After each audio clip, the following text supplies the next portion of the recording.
Mais uma vez com vocês, Luz, Câmara e Ação contra o Câncer. Hoje a nossa entrevistada é a Vanessa Uzan, ela é supervisora da farmácia, mas não só de uma farmácia, de todas as farmácias aqui no Hospital de Câncer de Barretos. Aqui do hospital, lá do Hospital São Judas Tadeu, que você acabou de ver a nossa série mostrando um pouquinho do que aconteceu, de todos os nossos hospitais ela é responsável, né, por essa supervisão. Então ela é uma farmacêutica e vai contar a sua história pra gente hoje. Tudo bem, Vanessa? Tudo bem, doutor. Bom, conta pra gente, você fez então faculdade de farmácia, como foi essa história? Dentro da faculdade, o que aconteceu? Oncologia, como é que apareceu na sua vida? Mas vamos começar lá no comecinho da farmácia. Você entra na faculdade, aí o que você faz lá? Já começa a mexer com medicação ou você tem que aprender como é que o remédio funciona? Então, a faculdade de farmácia, ela está passando por diversas mudanças aí, né, ao longo do tempo. A gente entra na faculdade, o foco ainda é o medicamento, não é tanto o paciente, né? Isso tem sido mudado de uns tempos para cá, porque o farmacêutico antes ele era visto como o profissional do medicamento.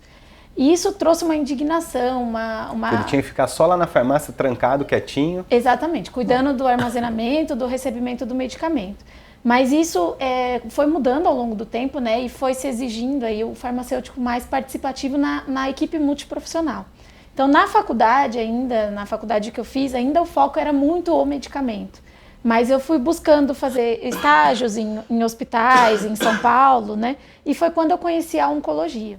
Bom, então terminou, ou então está terminando, na verdade, essa história de ficar só cuidando da medicação que você está falando e essas outras áreas que você mencionou. Mas não deve ser muito difícil não, porque teoricamente você tem que saber de todos os medicamentos ou sabe só mais ou menos, depois vai estudar o grupo. Como funciona essa parte na faculdade? Depois nós vamos entrar nessa parte dessa mudança, que é muito importante, que isso ajuda e beneficia com certeza o paciente. Mas vamos colocar do jeito antigo ainda. Como é guardar esses inúmeros medicamentos e, claro, também as novidades. Como que isso é apresentado para vocês na faculdade? Bom, nós tínhamos até a nossa maior crítica, assim, em relação à faculdade em si, né, é que antes era muito focado em matérias básicas. Por exemplo, a gente teve física, teve matemática na faculdade, e nós fomos ver mesmo farmacologia já no 4º ano de faculdade. E dali em diante, nós tivemos matérias assim que nos cobravam muito saber de todas as moléculas, de saber mecanismo de ação dos medicamentos. Então, realmente, a gente tinha que tentar dominar muito a parte o mecanismo de ação mesmo dos medicamentos. Como que eles são divididos por, tipo assim, antibióticos, remédio para dor. Então, eles são grandes famílias que vocês têm que... Então, não precisa saber nome por nome, na verdade, né? Não, a gente teve uma disciplina que chamava Química Farmacêutica, que era o terror da farmácia, né? Essa nos exigiu muito em saber os nomes dos medicamentos, até a estrutura molecular deles, o mecanismo de ação deles, o que modificou de um para o outro e o que isso melhorou de efeito, né, para os pacientes. Mas essa foi a única disciplina que nos exigiu. Que apertou um pouquinho mais. É. Bom, na faculdade de farmácia, como funciona assim? Vocês têm estágio várias possibilidades de atendimento? Como acontece? Tem estágio em farmácia literalmente, em loja que vende remédio? Então, a gente tem alguns estágios que a gente pode fazer extracurriculares, né?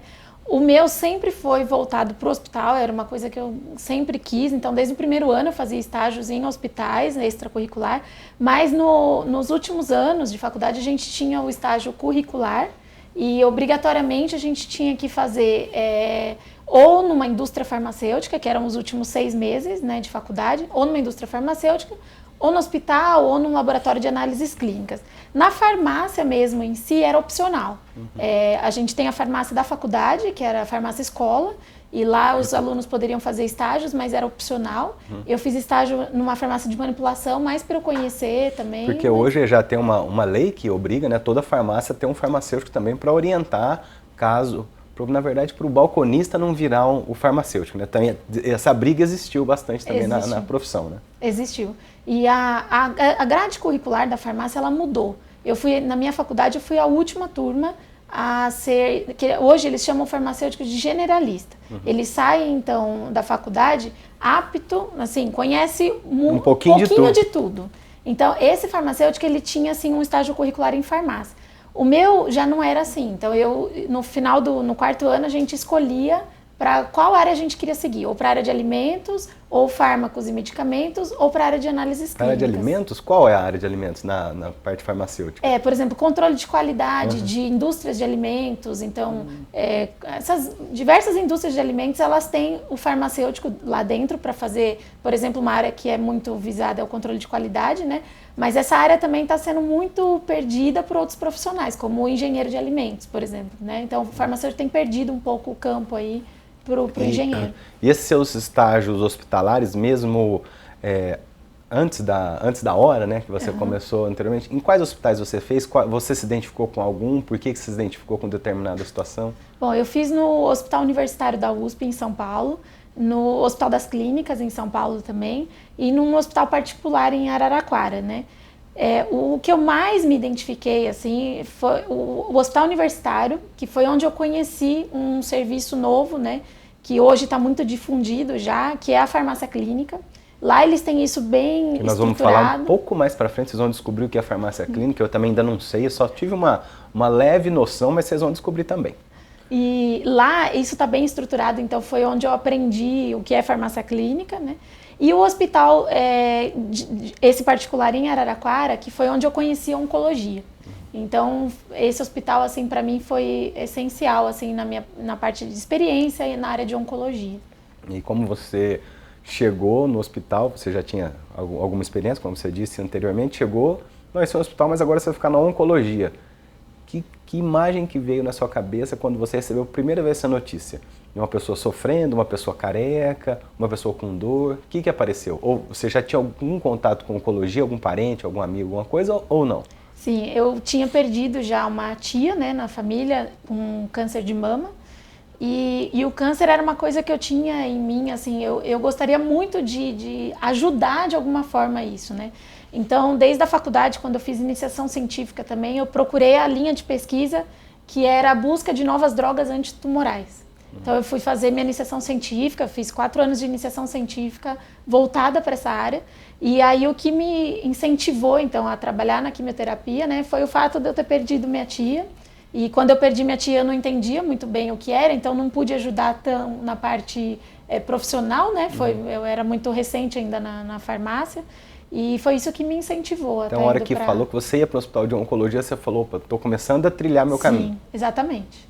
Foi uma área que eu busquei desde que isso aconteceu. Então, aí nós já começamos a ver que o hospital começou a aparecer na sua vida nessa hora. Exatamente. Não como hospital, claro, mas como uma especialidade, né? Mas essa entrada do hospital e como você veio parar aqui no Hospital de Câncer de Barretos, você vai contar pra gente já já. Agora você vai ficar com o quadro Aconteceu. Mas antes disso, não esqueça, estamos em todas as redes sociais, Facebook, YouTube, Twitter, passe lá, curta, deixe seu comentário, deixe um recadinho pra gente. Voltamos já. Fique com o quadro Aconteceu.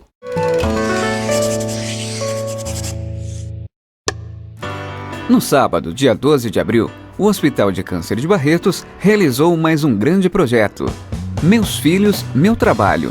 O evento contou com a presença de colaboradores e seus filhos.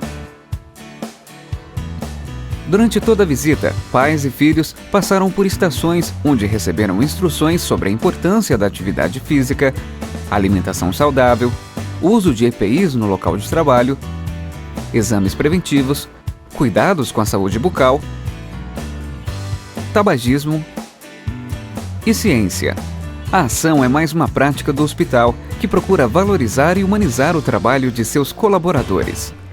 Hoje nós estamos desenvolvendo um evento chamado Meus Filhos, Meu Trabalho. Ele partiu de uma ideia que muitas empresas levam os filhos dos funcionários para conhecer toda a estrutura, não só no Brasil, mas é uma prática muito comum nas empresas de todo o mundo. E nós pensamos em replicar isso aqui no hospital também. Então hoje nós recebemos cerca de 200 crianças, e que são todas filhos de funcionário, para conhecer o hospital, para conhecer a história do hospital e receber informações educativas a respeito de tabagismo, educação alimentar, atividade física, entre outros temas. Eu achei muito importante, gostei muito dessa iniciativa do hospital, dos filhos estar vindo conhecer o setor da gente, conhecer o trabalho, até porque futuramente pode conhecer o hospital, pode vir a trabalhar aqui, então é muito importante tudo isso. E a importância do hospital, muitas coisas aprenderam aqui. Você gostou muito, Ana Júlia? Gostei. Ela ficou muito feliz, gostou muito. E parabenizo o hospital por isso, foi muito bom.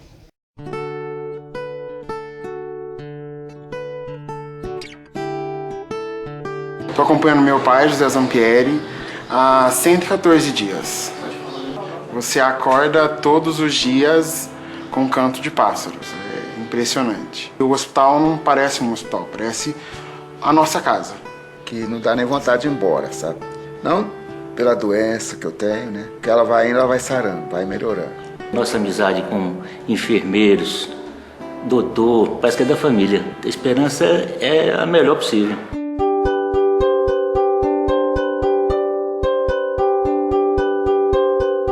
Eu já tinha uma carreira estabelecida em São Paulo, na realidade. E quando eu aqui vim, fiquei apaixonado pela fundação, pela filosofia, pela infraestrutura e basicamente por nós podermos, como médicos, exercer uma medicina assim de ponta para um paciente do Sistema Único de Saúde e um paciente que muitas vezes é excluído socialmente. A qualidade com que a gente atende esse pessoal mais humilde é uma qualidade de um paciente particular. Inclusive, nós temos muitos tratamentos que nós fazemos para os pacientes do Sistema Único de Saúde que não são, inclusive, contemplados pela tabela de pagamento do SUS. E nós, na realidade, optamos por fazer esse tratamento porque nós sabemos que é o melhor para esse paciente. É uma medicina de responsabilidade profunda em fazer tudo do que é de melhor, não importa quanto custe. Você atender num lugar onde você tem tudo aqui dentro é muito mais fácil do que você ter que encaminhar o paciente para fazer um exame fora, para fazer uma parte do tratamento fora. Então eu acho que é isso que dá essa grande paixão de trabalhar aqui dentro. Você trata todos iguais e você tem tudo nas mãos para fazer tudo por esses pacientes. A partir do momento que você está aqui, você trabalha num bem comum.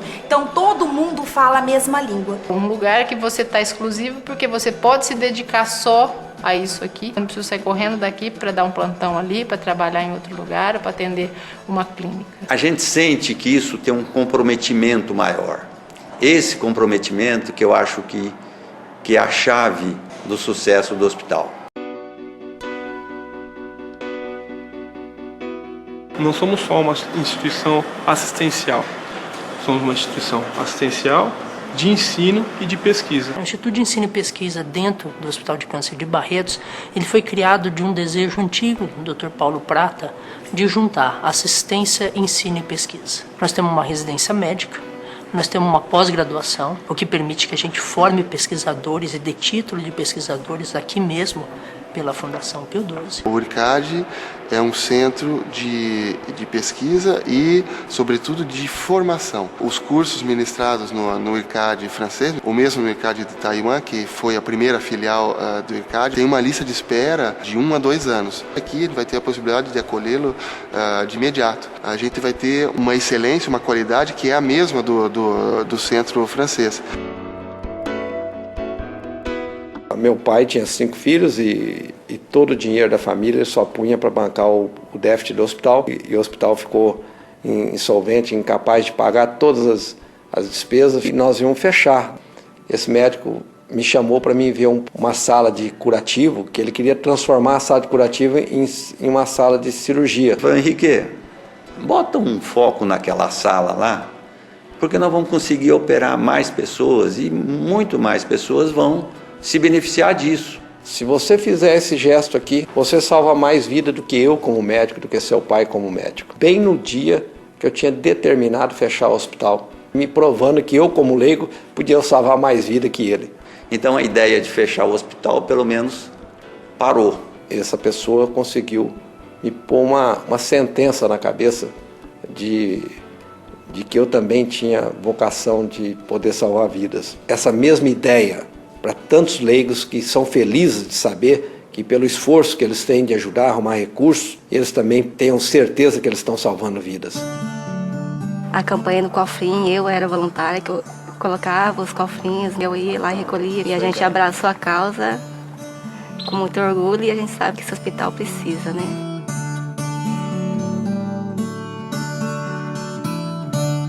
A gente que roda a noite inteira, chega aqui, é um ótimo descanso. Mas pra gente é muito gratificante, né? A gente trazer, saber que possa ajudar de uma maneira, transportando eles, né? A gente chega da cidade, onde você foi de tal lugar, pronto, já é amigo na hora. Aqui a gente descobriu a outra parte da família da gente.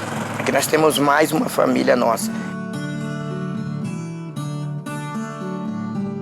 A minha mãe teve câncer, ela foi muito bem tratada no hospital. Eu fiz uma promessa que a herança que viesse que eu iria doar, né? A gente tenta dar uma qualidade de vida para essas mães que vêm de outras cidades, que trazem essas crianças, não têm onde ficar.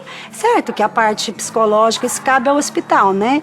Mas na medida do possível da casa, a gente tenta alegrá-los. Mais vale a pena é que a gente vê, mesmo na dor, essas crianças sorrir. Porque a gente acha que a alegria faz bem ao tratamento.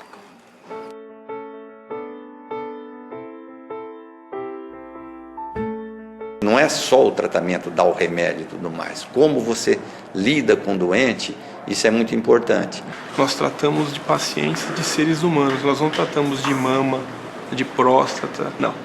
Na frente vem o seu João, vem a Dona Maria, vem o seu Antônio. Todos os departamentos que o paciente passou, na químio, na rádio, ele recebeu uma dose de amor.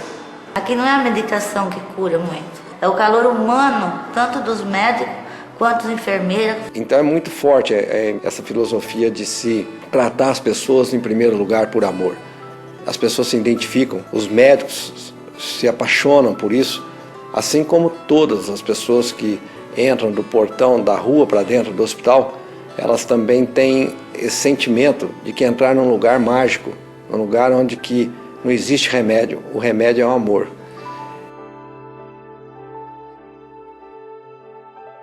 E venham mais, porque afinal o hospital, além de ser o Hospital de Câncer de Barretos da Fundação Pio XII, é, acima de tudo, o Hospital do Amor.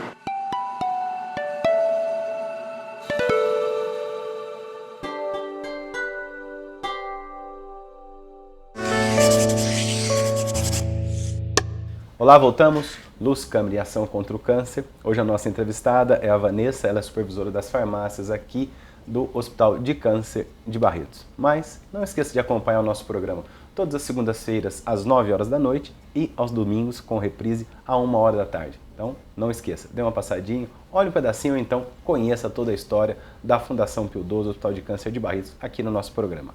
Mas vamos lá, Vanessa, você estava lá em Araraquara, em estágio em São Paulo, estágio em Araraquara também. A oncologia começou a entrar na sua vida, mas o hospital ainda não, né? Então, no final da faculdade, você se formou e veio para cá. Como aconteceu isso? Bom, no final da faculdade, como eu falei, a gente tinha que fazer um estágio curricular, né, que eram os últimos 6 meses da faculdade. E aí surgiu uma vaga. Eu estava até tudo certo para ficar em Araraquara, nesse hospital que eu estava. Eu tinha feito um projeto para lá e estava já tudo encaminhado para que eu ficasse lá. Quando surgiu uma vaga de estágio, né, aqui no Hospital de Câncer de Barretos, e foi divulgado na minha faculdade. E aí eu decidi, assim, um dia antes, então, participar do processo seletivo. Já havia ouvido falar de Barretos ou não? Eu ouvia muito falar de Barretos nesse hospital em Araraquara, por ser, como eu lidava, né, com a quimioterapia lá, então aqui é um hospital referência, então sempre os médicos, os próprios farmacêuticos, todo mundo citava muito o Hospital de Câncer de Barretos. Então eu tinha já na minha mente que era um hospital referência, né? E aí, quando surgiu, então, essa oportunidade, o próprio gestor do hospital de lá falou para mim que, no meu lugar, ele viria para Barretos, até para ter uma experiência maior em oncologia, né? E aí foi quando, então, eu resolvi prestar o processo seletivo aqui e vim para cá. E esse estágio aqui era na farmácia da quimioterapia? Era algum lugar específico ou não era geral? Quando eu cheguei aqui, que eu passei entrevista com o gerente, ele me passou que o estágio seria em farmacovigilância.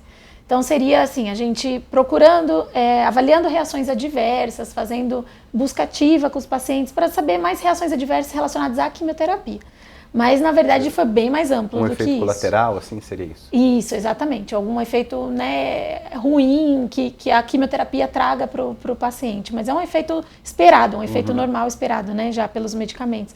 Mas foi muito maior do que isso, o estágio. Foi, assim, eu me surpreendo e até me orgulho de falar o tanto de atividades que eu fiz durante o estágio, o quanto isso me acrescentou. Esse estágio foi quanto tempo, mais ou menos, você ficou aqui como estagiária? Eu fiquei 6 meses e depois acabou estendendo mais um mês, então no final foram 7 meses de estágio. E aí, quando faltava uma semana para acabar o estágio, você falou, vixe, vou ter que ir embora? Ou já apareceu alguma oportunidade? Como foi isso? Não, já apareceu uma oportunidade, eu cheguei aqui em julho de 2010, E em outubro de 2010, o gerente já conversou comigo se eu tinha intenções de continuar, porque o trabalho dava dó de parar, porque a gente tinha conseguido fazer muitas coisas que antes não tinha pessoas para estar fazendo, né? E então, em outubro, ele já conversou comigo, a oportunidade para eu estar ficando aqui. Então, eu terminei o estágio já um pouco mais tranquila.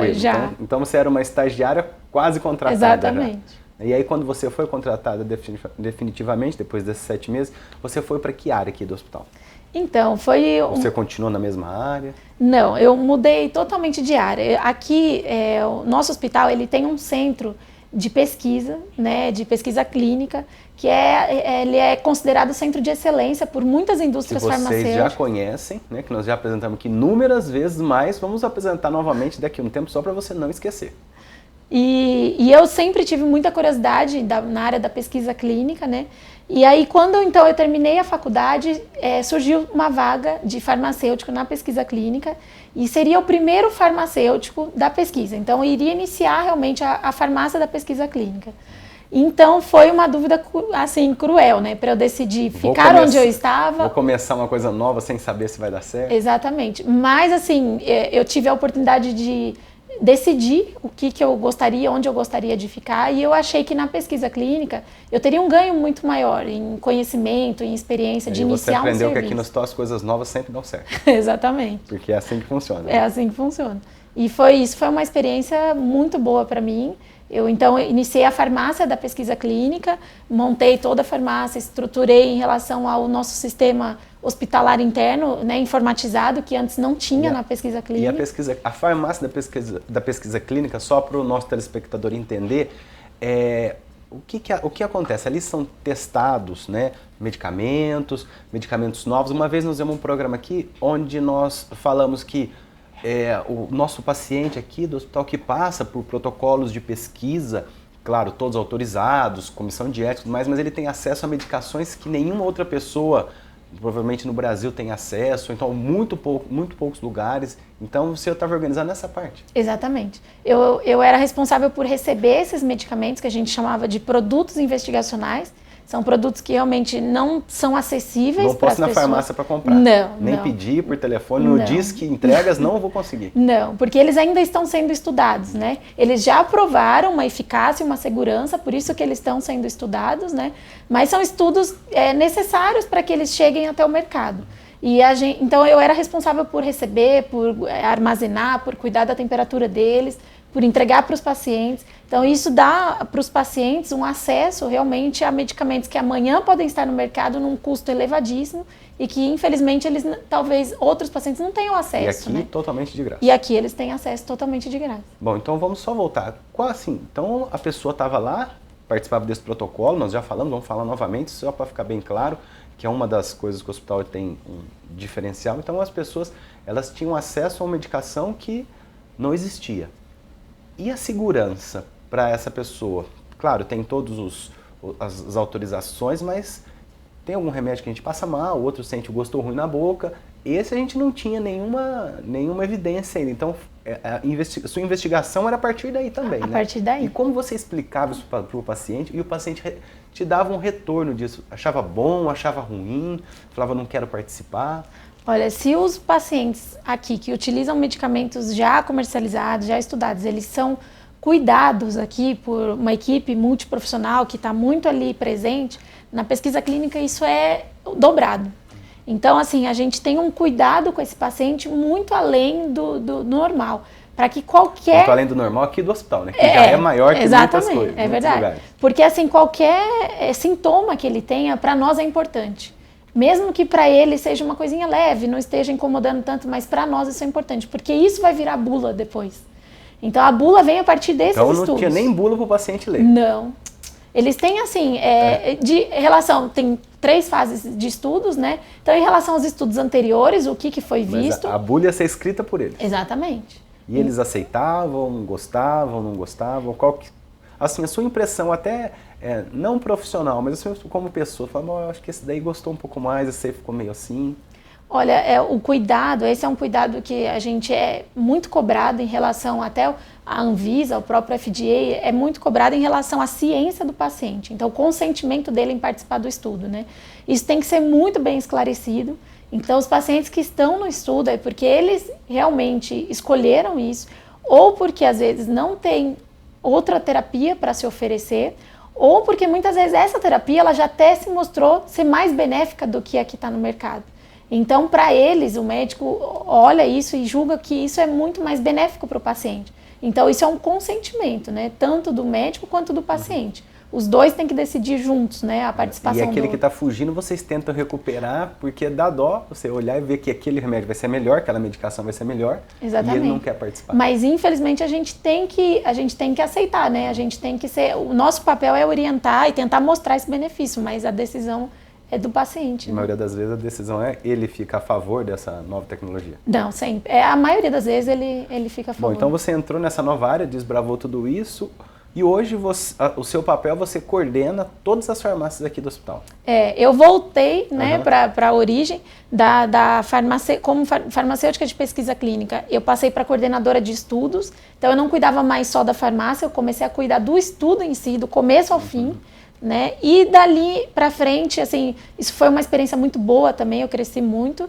E aí eu tive um convite da diretoria para estar, então, voltando para a farmácia, né, supervisionando as farmácias daqui do hospital e para ajudar aí na implementação da farmácia clínica aqui no Hospital de Câncer de Barretos. Então você vai contar para mim no próximo bloco as farmácias, eu até assustei, eu achei que tinha uma só, né, mas pelo visto não é uma só que tem. Então depois você vai contar para a gente as farmácias que ela falou aí para vocês e, claro, a farmácia clínica, que é o que tem de mais moderno, vamos dizer assim? Exatamente. Mais moderno e mais novo em farmácia, não só no Brasil, né? No mundo também. No mundo. Bom, mas isso é já.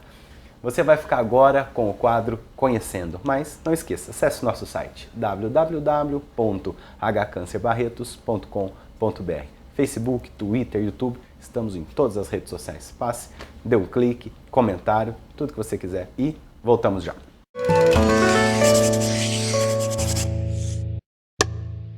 O nosso serviço de terapia intensiva do Hospital do Câncer conta hoje com uma equipe multidisciplinar. Esse é o nosso grande diferencial. Nós somos hoje 6 médicos diaristas, todos com título de terapia intensiva, que estão aqui todos os dias. Nós temos uma equipe de enfermagem e técnico de enfermagem especializada. Contamos também todos os dias com farmacêuticos, psicólogos, nutricionistas, fisioterapeutas e dentistas. Nós temos hoje uma UTI de 20 leitos. Nossa característica é uma UTI cirúrgico-oncológica. 80% dos nossos pacientes são cirúrgicos e os pacientes clínicos. No momento, nós temos a UTI do novo Hospital da Criança, que hoje atende as crianças que anteriormente eram atendidas aqui. Nós temos também como diferencial um horário de visita para os familiares que é estendido. Os familiares podem passar o dia com seus familiares e, em casos específicos, podem passar até a noite. Então, a gente conta com essa parte aí humanizada, uma coisa que a gente tem uma atenção especial. Olá, voltamos. Luz, Câmara e Ação contra o Câncer. Hoje a nossa entrevistada é a Vanessa, ela é responsável pelas farmácias aqui da Fundação Pio XII Hospital de Câncer de Barretos. E agora você vai saber esse negócio de as farmácias. Como é isso, Vanessa? Então tem mais que uma farmácia hospital? Tem mais que uma. Existe a farmácia da quimioterapia, a farmácia central, que é responsável por enviar os medicamentos para os pacientes que estão internados. Tem a farmácia da UTI, tem a farmácia no centro cirúrgico, a farmácia da unidade 2, do hospital infantil. Então tem muitas farmácias. Eu não carrego isso sozinha, né? Tem um gerente da farmácia e eu ajudo, então, na supervisão aí. E como é composta a equipe? Porque precisa de alguns farmacêuticos também, né? Porque na ponta precisa ter um farmacêutico para fazer essa interação entre o paciente, equipe multidisciplinar e, claro, os fármacos, né? A medicação em si. Quantas pessoas trabalham lá com vocês? Hoje nós somos em 28 farmacêuticos, nas 3 unidades, né? todo mundo se espanta até quando a gente fala do número de farmacêuticos, né? Mas a quimioterapia, que é o nosso carro-chefe aqui no hospital, né? Ela demanda um número muito grande de farmacêuticos. Hoje nós temos 4 capelas de manipulação de quimioterapia e isso tem que ter um rodízio entre esses farmacêuticos por estar sendo expostos ao quimioterápico, né? Apesar de todos os EPIs, da capela de proteção e tal, mas é ideal que tenha esse rodízio. Então, por isso que a gente tem que ter um número maior aí de farmacêuticos. Quando o convidado, você que está em casa, fala alguma coisa que eu não consigo entender, eu fico com dúvida, eu já fico só me ajeitando aqui, esperando a hora de perguntar. Capela na quimioterapia? E eu já não entendi nada, Vanessa. Então, conta pra gente o que significa isso. Meu amigo lá em casa também falou assim, mas o que a igreja tem a ver com a quimioterapia? Não é bem assim, né? Então conta pra gente o que é a capela e o que é Mas quimioterapia é manipulado ou ela é só montada? Como é isso? Tá. Eu agora já não entendi mais nada. Vou falar assim, bem simplificadamente, né? A capela que a gente fala, né? Ela é um equipamento que é com uma proteção de vidro, onde o farmacêutico que está mexendo com esse quimioterápico, ele coloca só somente as mãos lá dentro, né? E lá dentro existe um fluxo de ar que impede que esse ar saia de lá de dentro e venha para fora e protege também o medicamento que ele está manipulando. Então, protege de contaminação por bactéria, por fungo, porque isso é comum, né, no ar, ter bactérias e fungos. Não só no ar do hospital, qualquer ar. Então, a nossa maior preocupação é proteger esse medicamento, porque ele vai ser colocado na veia do paciente, então isso tem que a gente tem que garantir a esterilidade disso, ou seja, sem contaminação nenhuma, e proteger quem está mexendo com esse quimioterápico, que é o farmacêutico. Então, ele usa alguns equipamentos de proteção individual, que são luvas, máscaras de carvão ativado, máscaras especiais para estar mexendo com esse medicamento, né? E esse equipamento ele ajuda então a proteger o medicamento e o farmacêutico. E essa manipulação que você fala porque assim, a quimioterapia é um soro que o paciente toma, claro, a medicação está dentro do soro, mas só para você entender aí de casa, é um soro que tem às vezes algumas cores, os pacientes, muitas vezes eles identificam pela cor. O vermelhinho cai cabelo, o amarelinho não cai. Eu acho que eu tomei o vermelhinho, porque o meu cabelo caiu. Né? Então o vermelhinho cai cabelo e assim por diante. Mas isso é montado nessa capela, né? Exatamente. Então... O medicamento ele já vem assim pronto, né? Mas ele precisa ser diluído na dose que é prescrita pelo médico, que o médico prescreveu. Então, esse é o papel do farmacêutico. Ele checa a dose ali para ver se a dose está correta, faz cálculos para ver se a dose está correta e ele dilui esse medicamento dentro de um soro. Muitas vezes vem um medicamento também que é pozinho, ele é pó. Então, você tem que transformar ele em líquido para poder colocar dentro do soro. Para poder diluir e, claro, com a maior segurança possível. Exatamente. Né, tudo isso que você falou, tanto para a pessoa que prepara, né, que é o farmacêutico, como também para quem vai receber, exatamente. Essa é a manipulação, né, que a gente costuma Então, é a manipulação e a capela. Então, você já aprendeu o que é manipular um quimioterápico, né, a segurança que não só o hospital, mas todos os hospitais que têm esse setor de quimioterapia trabalham, porque isso é obrigatório. É obrigatório. Né? E também a preocupação com o paciente. Então, agora você sabe que capela pode ser uma pequena igreja ou também um local que o farmacêutico trabalha. Então, o pessoal trabalha na quimioterapia, na capela. Alguma outra área que é tão delicada quanto a quimio ou a quimio é a mais delicada das... Nossa quimio é a mais delicada. Essa é que a gente mais tem preocupação em relação... E o fluxo de frascos, como vocês chamam? São doses que vocês preparam na capela? Isso, são doses individualizadas, né? Então, para cada paciente... Então, o nome é dose, né? Então, quantas doses a quimioterapia manipula mais ou menos? Você sabe isso de cabeça? Sei, em torno de 400 por dia. 400 doses por dia? Por dia. Então você não tem uma capela, você tem uma matriz ali, uma catedral. É um número absurdo. Quantas capelas nós temos aqui no hospital? Hoje nós temos 4. 4 capelas? 4 capelas. Até janeiro desse ano nós tínhamos 2 capelas e o hospital realmente viu a necessidade de estar ampliando isso, né? Então hoje nós estamos com uma área nova, a quimioterapia ganhou uma área nova, bem mais espaçosa, e com 4 capelas de manipulação. Mais confortável para os pacientes, mas também confortável para o trabalho dos funcionários, dos colaboradores. Com certeza, foi um ganho para os dois lados. E então o farmacêutico ele prepara lá na capela, elabora, manipula a medicação. Essa medicação ela é colocada no paciente, né, na veia, através do soro. e tem um retorno disso, o farmacêutico ele consegue chegar até o paciente. Um exemplo, essa brincadeira que eu faço com o pessoal, caiu o cabelo, mas o farmacêutico ele vai até lá, ele sabe, vamos supor, a vermelhinha cai o cabelo. E ele tem esse acesso ou isso é o que está acontecendo agora na farmácia clínica? Isso. Quando eu fiz estágio no hospital, uma das minhas atividades foi essa. Eu ia até o paciente, eu aprendi, um médico me treinou antes, me ensinou como chegar num paciente e pedir para tá vendo o grau. O médico que te treinou? Foi o Dr. João Soares, que hoje ele é o chefe da oncologia clínica, né? Então ele me ensinou a avaliar o grau, que a gente chama grau de alopécia, que é o grau da perda de cabelo do paciente, para a gente ver se realmente estava tendo eficácia dos medicamentos. Desse medicamento específico vermelhinho, né? Porque, na verdade, o remédio ele vai agindo numa certa velocidade e você precisa conferir se foi certo ou não, né, a quantidade. Exatamente. E o número de pacientes que passam aqui é muito grande, né? Então, isso foi uma coisa que ele mesmo identificou e pediu para a minha ajuda, né, que na época eu estava como estagiária, para estar avaliando isso nos pacientes. Mas a farmácia clínica, ela veio para isso, exatamente para isso. Então, o Dr. João, junto com vocês começaram uma farmácia clínica sem ter uma farmácia clínica. Exatamente. Mas agora tem. Agora nós temos. Temos uma farmácia clínica e você vai contar dela para mim já.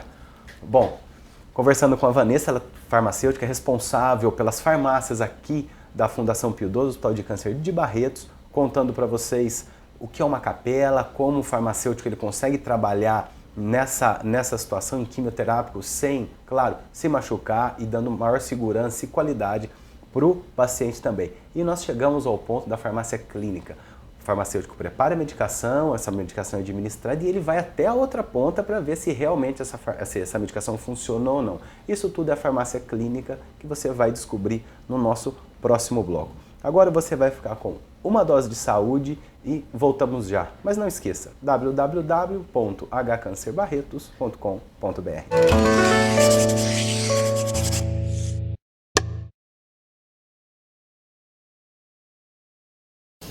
O câncer de boca, ele se manifesta através de uma ferida dentro da boca, né? Quase sempre aparece uma úlcera na boca e o diagnóstico ele só é estabelecido após uma biópsia dessa lesão. O que é uma biópsia? É a retirada de um pedaço dessa lesão que é analisada no microscópio e daí sim que nós podemos confirmar que essa lesão é um câncer de boca. Antes dessa biópsia, nós não podemos afirmar nunca que o paciente é portador de um câncer de boca. Felizmente, o câncer de boca é um câncer fácil de diagnosticar, né? Basta a gente abrir a boca que a gente tem acesso a visualizar toda a nossa boca. Então,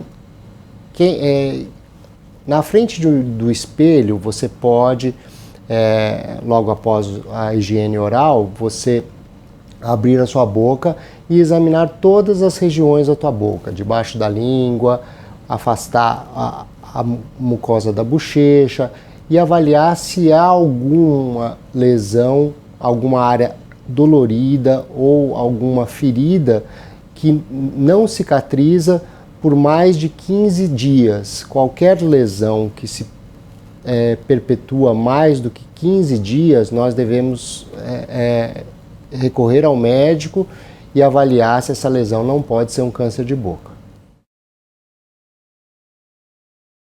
Apesar de não haver nenhum estudo que comprove isso cientificamente, que a prótese mal adaptada aumenta a chance de câncer de boca, a gente observa em alguns pacientes que não são fumantes nem utilizam bebida alcoólica, que eles desenvolvem câncer de boca e normalmente está associado em alguma área de trauma dessas próteses. E então a gente fica com dificuldade de dar um outro motivo para o aparecimento desse câncer, senão essas próteses mal adaptadas. Então é um fator de risco que a gente observa, mas não é tão importante quanto o cigarro e a bebida alcoólica. Olá, voltamos. Luz, Câmara e Ação contra o Câncer. Hoje a nossa entrevistada é a Vanessa Uzan, ela é supervisora das farmácias aqui da Fundação Pio XII. Está contando para a gente um pouquinho como é o dia a dia do farmacêutico nas diversas áreas, explicou um pouco da formação, essa mudança da formação recentemente ocorrida nas faculdades de farmacologia e agora contou para a gente da farmácia clínica. Falou um pouquinho a respeito da farmácia clínica na quimioterapia, não foi isso, Vanessa? E agora, aonde mais tem farmácia clínica já funcionando? Claro, às vezes os departamentos eles vão implantando as coisas gradativamente, né? Mas onde a farmácia clínica ela atua mais assim, tem mais uma atuação mais intensa? Bom, a atuação mais intensa da farmácia clínica e que isso também é o foco da farmácia clínica é o paciente internado. Então hoje a gente tem isso muito forte aqui nas internações, nas 3 internações e na UTI. Então, isso foi uma conquista, nós temos 4 farmacêuticos dedicados para a farmácia clínica, então eles não estão envolvidos com um processo burocrático ou com o recebimento de medicamento, escala de funcionários, não, eles estão totalmente dedicados para a farmácia clínica. Então, isso é um ganho. A clínica do paciente. Exatamente. Então, a farmácia clínica, ela veio para quê? Para tirar o farmacêutico de dentro da farmácia, que ficava lá escondidinho, que ninguém nem sabia direito quem era o farmacêutico, né? No dia que você falar para seus amigos que tem 27 aqui no hospital, ninguém fica assustado. É verdade. Fala, não, só 27? Hoje falam tudo isso, a ideia para amanhã é falar só 27. Exatamente. Porque a nossa preocupação como farmacêuticos clínicos não é mais só o medicamento. A gente se preocupa junto com o medicamento, mas o paciente que está tomando esse medicamento. Então, a gente está tentando se inserir, e aqui no hospital isso já é muito bem visto, muito bem aceito, a inserção do farmacêutico na equipe multiprofissional, que se perdeu ao longo do tempo, mas que agora a gente está querendo resgatar isso novamente. E essa atuação é na beira do leito, é um ambulatório, como funciona? Isso, é na beira do leito. Os farmacêuticos eles passam visita junto com os médicos na parte da manhã, onde ocorrem as discussões dos casos clínicos, né, em cada leito. Então, o farmacêutico acompanha isso junto com a equipe multiprofissional, psicólogos, nutricionistas, fisioterapeutas, toda a equipe multiprofissional. Depois disso, o farmacêutico ele vai avaliar essas prescrições liberadas pelos médicos. Então, hoje a gente avalia 100% das prescrições nas internações e na UTI, né, em horário comercial. Então, a gente consegue analisar todas as prescrições que são liberadas. Em relação se a dose está correta, muitas vezes tem que ser feito algum ajuste de dose por conta de insuficiência renal ou insuficiência hepática. Em relação a interações medicamentosas, existem interações que são o quê? Você administrar 2 medicamentos que às vezes eles sozinhos eles não trazem nenhum risco, nada prejudicial, mas quando administra os 2 juntos isso pode ser prejudicial. Mesma coisa que misturar manga com leite faz mal. É o que dizem, né? Só manga não tem nada, só leite não tem nada. Manga com leite diz que fica uma vitamina muito gostosa, mas ninguém toma. Exatamente, né? Dizem que faz mal, né? Mas nesse caso a gente sabe, esses medicamentos a gente sabe, a gente tem o apoio de uma literatura que o hospital paga aqui para a gente ter acesso. E é ele que nos dá essas interações, que nos ajuda. E ninguém tem mais a noção e a capacidade, eu acho, de analisar todos esses dados do que um farmacêutico. Exatamente. Porque durante a formação vocês estudam a composição, como essa medicação vai agir, nos mínimos detalhes. Nos mínimos detalhes. E além disso, a gente ainda faz a orientação de alta. Então, os pacientes que vão ter alta, né, eles saem muitas vezes com uma lista para casa, com medicamentos para eles usarem em casa. Enquanto eles estão aqui, nós temos uma equipe cuidando deles, né, dando no horário correto, na dose correta. Mas a nossa preocupação começa a existir a partir do momento que eles saem daqui. Será que eles vão continuar tomando nos horários corretos? Será que eles vão continuar tomando direitinho como está prescrito pelo médico? Então essa também é a nossa função. A gente vai lá, conversa com o paciente, explica como que ele deve tomar, tira dúvidas, porque às vezes eles saem então com tanta informação, né? Então a gente faz tabelinha, pinta se for preciso, porque tem... Desenha um solzinho ou uma lua, Isso, né? A nossa tabelinha é assim mesmo, com manhã, tarde e noite, então um solzinho, um cafezinho para mostrar que é tarde, uma luazinha. E a gente pinta, escreve, tudo para que a gente consiga assegurar uma terapia eficaz para esse paciente. E nesse tempo de farmácia clínica, né, do farmacêutico clínico, vocês já têm um feedback mesmo da equipe, que, bom, a equipe se mostrou receptiva, claro, mas realmente falou, antes disso nós tínhamos tantos % de desistência, já tem esses dados ou ainda não? A gente tem dados em relação à quantidade de prescrições que são analisadas, as aceitações dos médicos em relação, porque isso, a gente aprende muito com isso também, né? Eu falo que o farmacêutico, a gente é muito teórico, faltou um pouco a prática pra gente. Então, muitas vezes a gente se preocupa com uma interação que o médico fala, olha, mas faz 10 anos que eu administro esses dois medicamentos juntos e nunca aconteceu. Bom, então isso que você falou, essa interação que o médico fala que há 10 anos não acontece nada e sempre usou, e vocês aprenderam que não deveria usar, isso também instiga a fazer novos estudos, né? Quem gosta da pesquisa fala, então vamos rever essa situação, porque às vezes há 50, 60 anos atrás, quando foi feito o primeiro estudo, não acontecia algumas coisas e agora acontece. Isso também é bom para o farmacêutico, né? Exatamente. Tem casos, por exemplo, uma dipirona, que é muito comum, muito utilizada, né? Tem países que ela não está aprovada por conta de um evento, uma reação adversa, né? Que a gente nunca viu isso na prática. Então, tem países que alegam que lá não é comercializada por conta desse evento, mas a gente nunca viu isso na prática. Nunca nem ouviu falar. Nunca viu. Então, e os outros profissionais, além dos médicos, fisioterapeutas, nutricionistas, a interação com a nutrição ela é mais próxima ou não? Porque também tem a absorção de medicamentos é importante, né? Sim, tem alguns medicamentos, a gente sabe que, falando em paciente com câncer, né, o risco de trombose é muito grande. Então, eles usam, quando isso acontece, tem um medicamento que é usado para o tratamento, que é a varfarina, e ela interage com muitos alimentos. Então, a nutrição nos ajuda muito em relação a orientar esse paciente quais alimentos ele deve evitar durante o tratamento.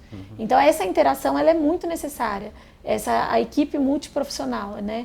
Eu acho que juntos a gente consegue preencher aí muitos buracos que antes ficava só na mão do médico, né? E que era muito complicado, né? Dar conta de todo o atendimento e ainda cuidar das outras áreas também. Acho que agora, né? o paciente ele tem um pouco...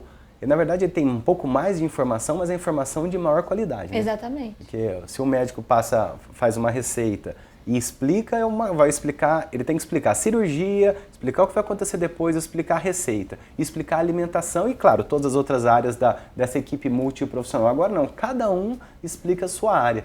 Vai ser um pouco mais cansativo, vamos dizer assim, para o paciente, mas no final ele vai ter uma informação de melhor qualidade e, claro, isso ajuda na sua recuperação. Né? Não, a gente recebe esse retorno deles, né? O quanto eles saem mais esclarecidos das dúvidas deles, porque hoje os pacientes são diferentes, né? Eles têm muito mais acesso às informações. O Dr. Google está aí. O Dr. Google está aí, né? Para às vezes ajudar e às vezes também... A maioria das vezes atrapalhar. Né? Nós já falamos algumas vezes aqui do Dr. Google, então é um pouco complicado, mas é uma ferramenta que a população utiliza. E em relação à equipe à equipe médica até, hoje a gente tem um retorno muito positivo disso também, porque no início isso era visto, não digo aqui, mas acho que é um problema geral, né?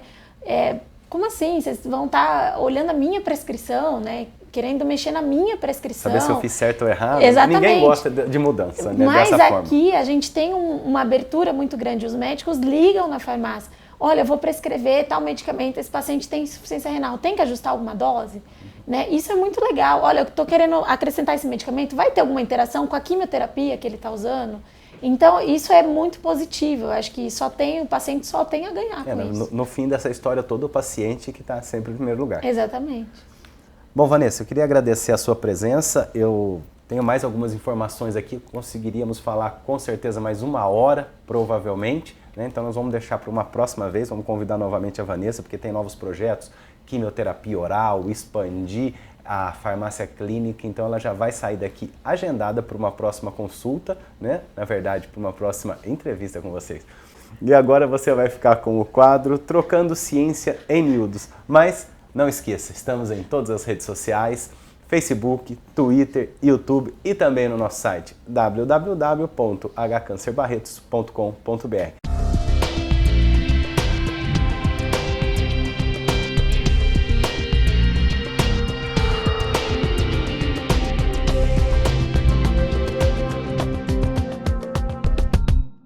Olá, estamos mais uma vez com vocês, com o quadro Trocando Ciência em Miúdos. A gente tem hoje como convidado o Dr. Alexandre Jacinto, ele que é radio-oncologista, trabalha aqui no Hospital de Câncer de Barretos, está fazendo o seu doutorado também aqui. Olá, doutor Alexandre, tudo bem? Tudo bem. Obrigado, Zé Humberto, pela oportunidade para estar aqui tentando esclarecer um pouco o que pretendemos fazer nesse projeto.